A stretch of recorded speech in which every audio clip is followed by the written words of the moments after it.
Alors, la pédagogie Montessori a quand même beaucoup influencé l'école maternelle en France, hein.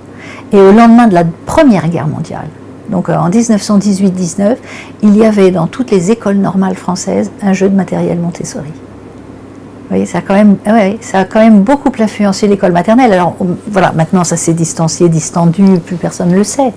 Mais je pense que ça reste quand même, en tout cas au niveau de l'école maternelle, ça reste quand même assez présent. Alors pourquoi c'est resté, peut-être par une méconnaissance, vous voyez, de ce qu'est profondément et véritablement la pédagogie Montessori. Et je pense qu'il y a encore des pans entiers de la pédagogie Montessori qui restent à découvrir. Et les neurosciences nous aident beaucoup en ce moment dans ce sens. Mais il y a encore, je crois qu'il y a encore un effort de compréhension. Après, elle a beaucoup écrit, et ses écrits ont pu vieillir aussi un peu. Vous voyez, ils sont un peu connotés historiquement. Elle avait son langage à elle, qui était un langage à la fois métaphorique, à la fois religieux, hein, puisqu'elle était...